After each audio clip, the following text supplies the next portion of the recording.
Yeah, I doubt myself, and I'm too proud to ask for help. When you see me beside myself, I don't have to explain it, baby. Yeah, I'm all for picking fights and trying to mend it with the hype.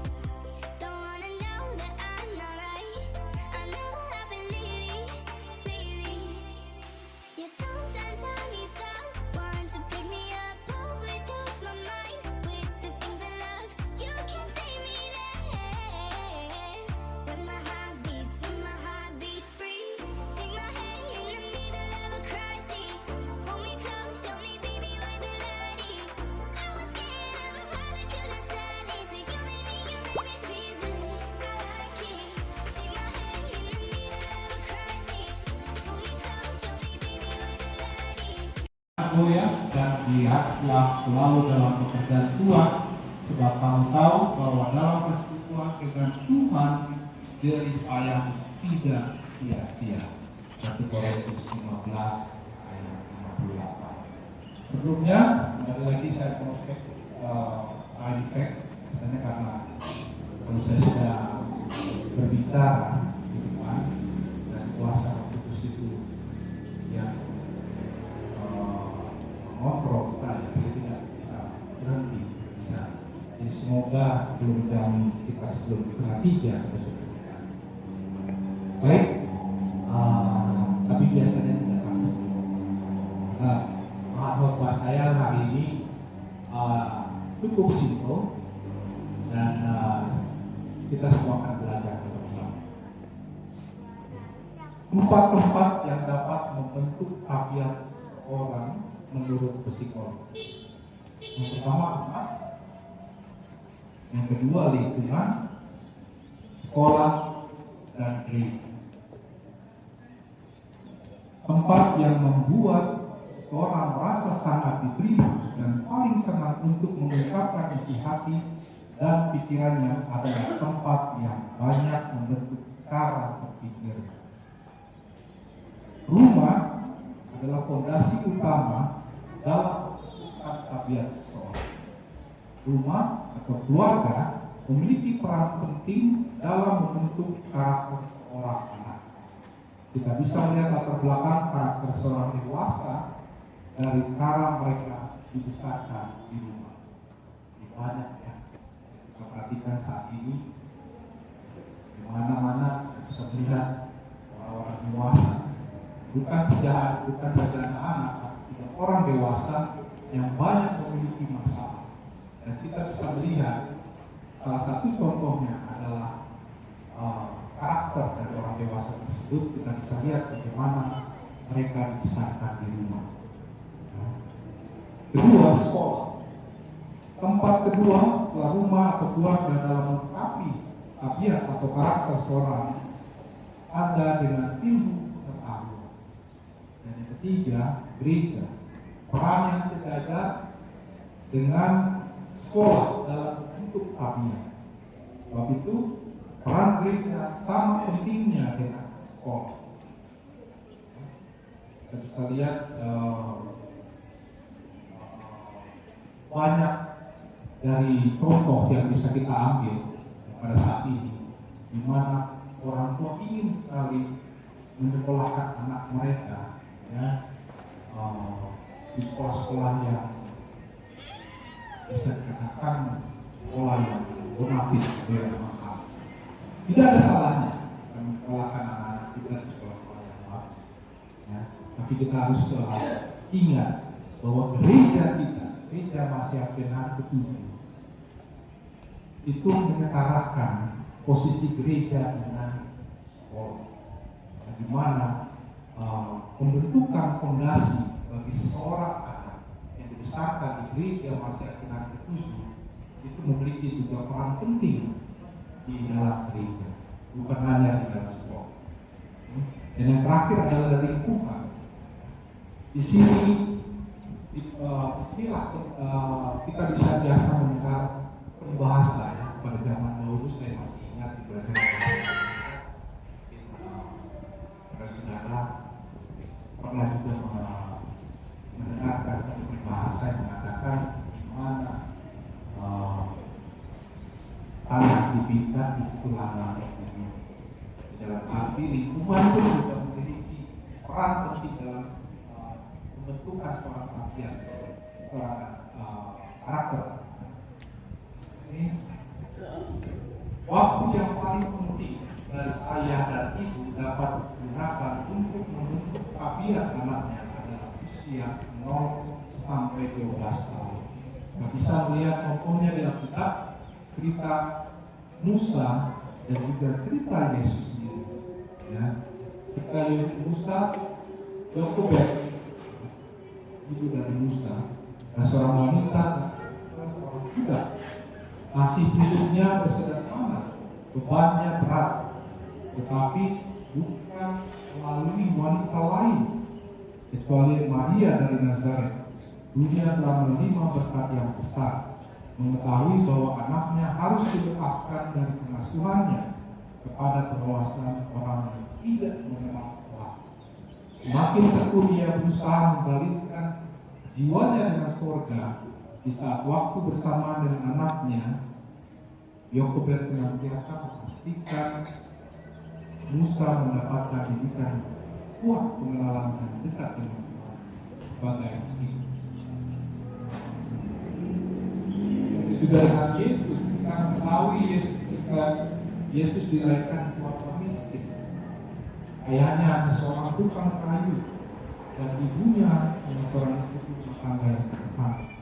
Namun Yesus dibesarkan dengan didikan yang kuat untuk terus berhubungan dekat dengan Allah. Ellen G. White menuliskan, rumah, sekolah, dan gereja adalah benteng yang dapat menjaga anak-anak untuk tetap berada dalam Tuhan.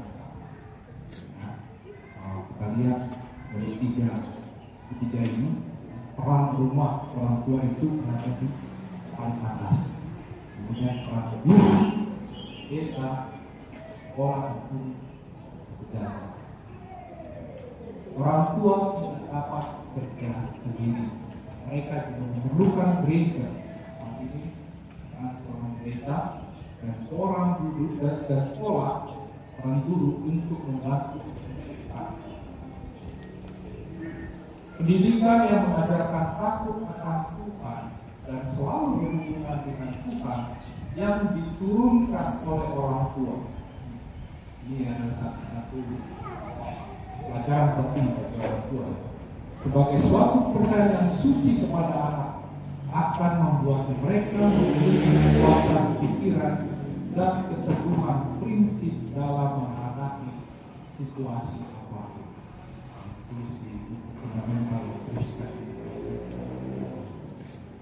Jadi bisa kita lihat pada saat ini anak-anak pada masa bisa dibilang early age mereka umur 0 sampai 11 tahun, kita bisa melihat perkembangan karakter mereka, bagaimana mereka kedekatan mereka dengan orang tua, bagaimana juga orang tua mengajarkan anak-anak. Salah satu contoh paling kecil adalah berdoa.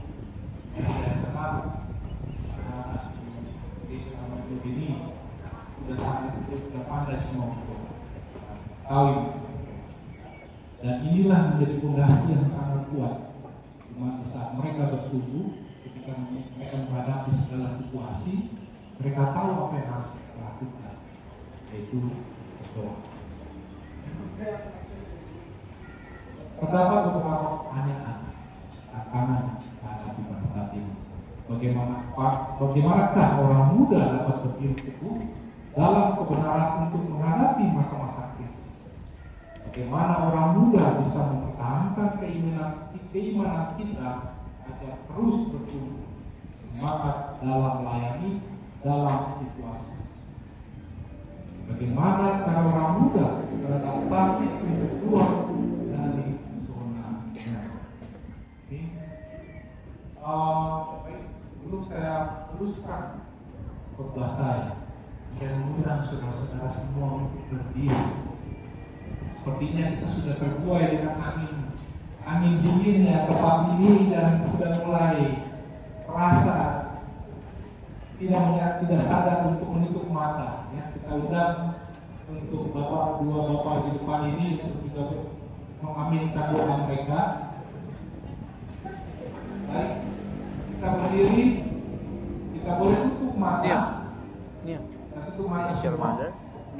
Kita bayangkan dalam pikiran kita bahwa kita sedang di Your bawah father, pohon Papa, your apel mother, yang Sira. begitu The son is indah, panitia apel yang ketua. sangat segar. Kita ulurkan tangan kita ke atas, kedua tangan kita atau satu tangan kita ke atas, dan kita coba raih apel yang ada di atas kepala kita. Aku nggak bisa lagi. Raih, kita cicip Kiri ya, dulu, kiri. kita cicip ambil apel ini, ya, kemudian kita petik. Iya. Oke, kita petik, kita turunkan tangan kita. Kalian ini busnya Coba untuk naik dari bikin mana? apel. Dari Kita masih dalam keadaan kayak tutup mata, church. bayangkan bahwa apel ada di tangan Anda Iya, iya. dan Anda akan mati di depan Kedua di rumah kita.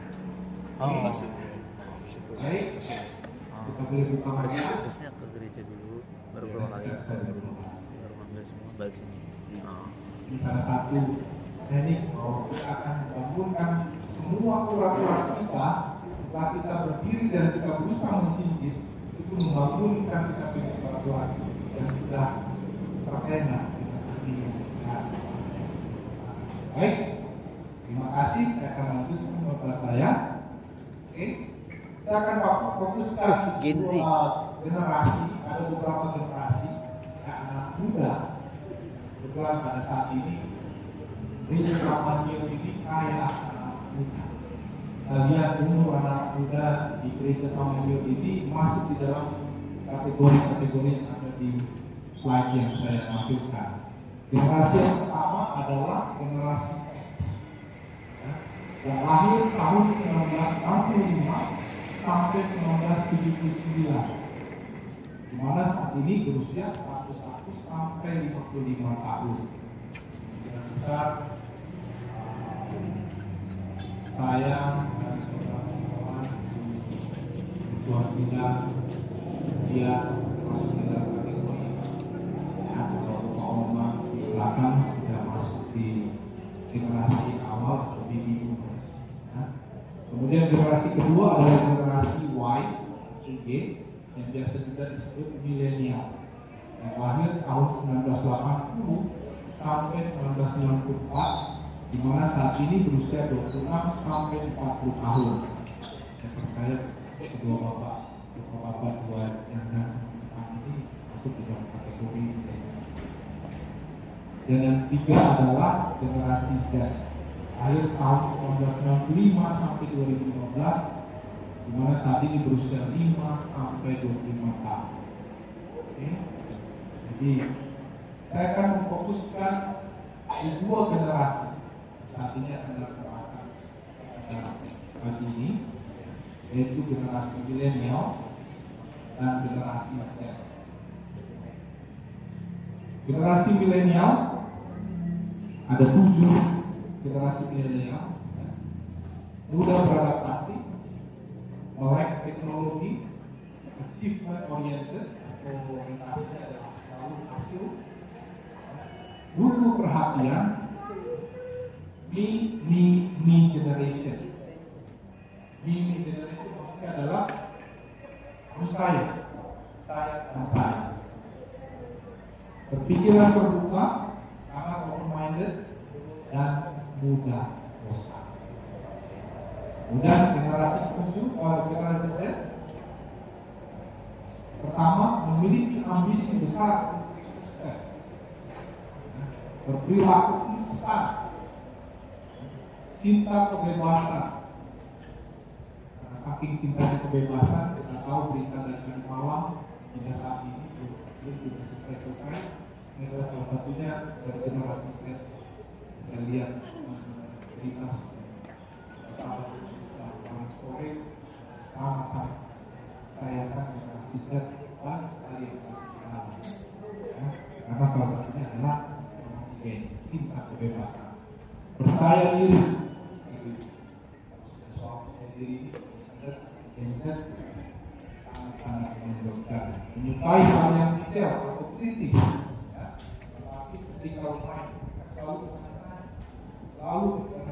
bahasa saya ini selalu penasaran, penasaran kepo, ya, biasa gaulnya. Keinginan untuk mendapat pengakuan, juga ahli dalam digital dan teknologi informasi.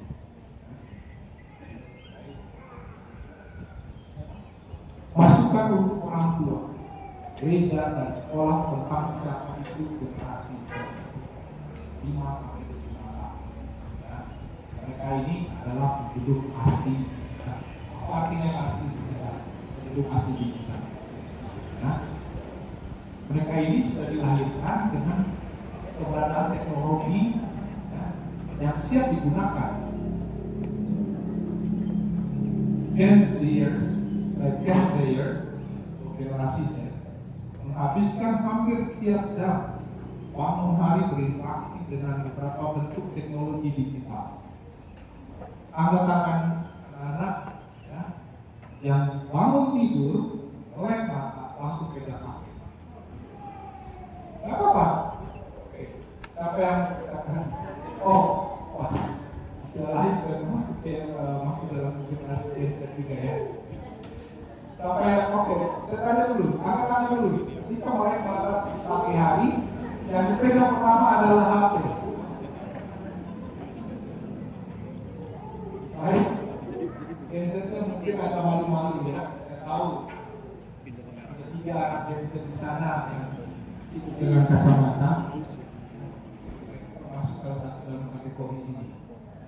Ini membentuk kebiasaan hidup mereka. Bagaimana mereka memproses informasi, bagaimana mereka membangun dan mempertahankan tugas, dan bagaimana mereka menghabiskan waktu luang mereka.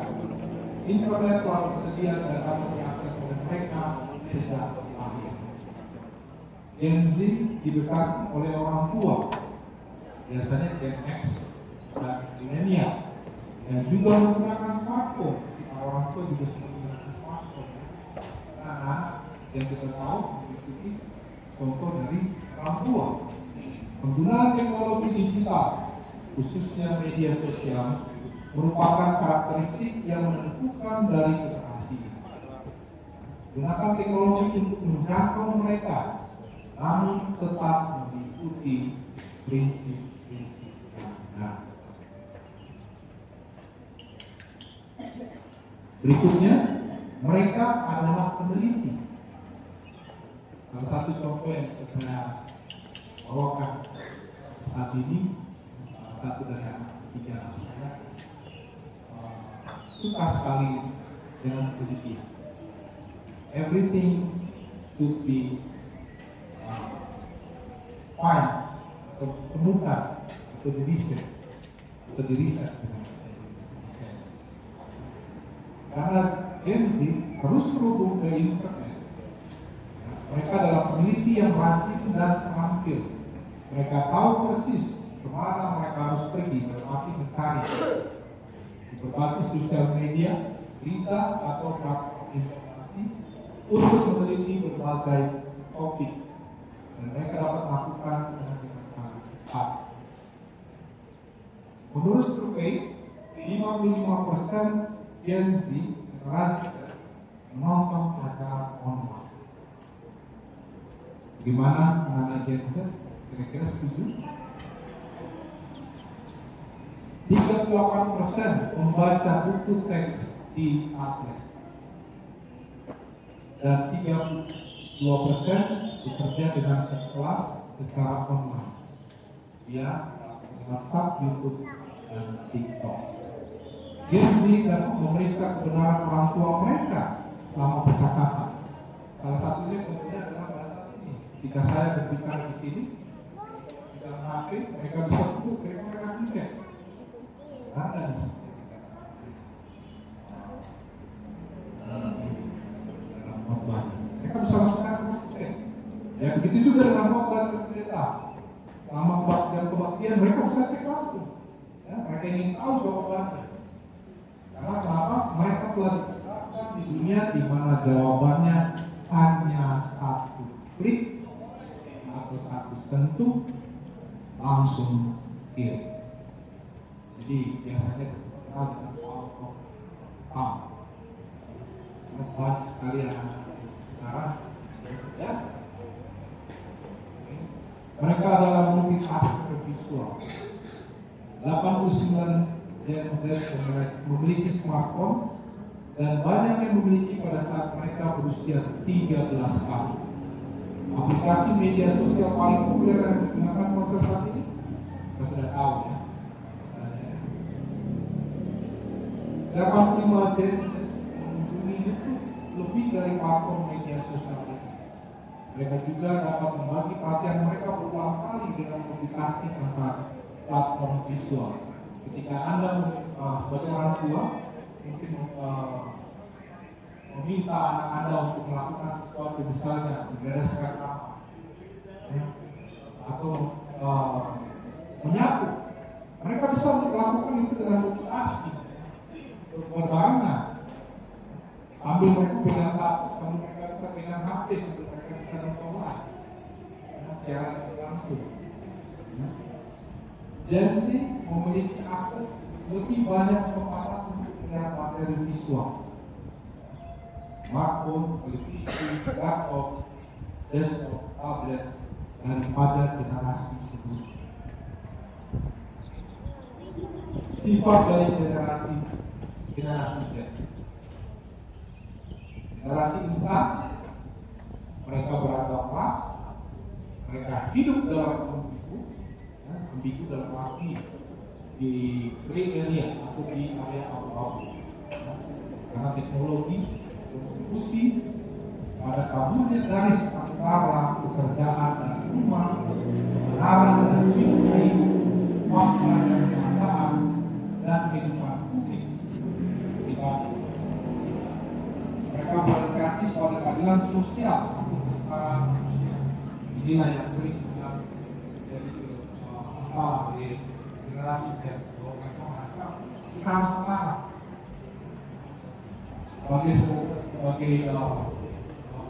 walaupun sebagai anak kami yang sama, akan sama. Ini yang banyak sering menjadi masalah.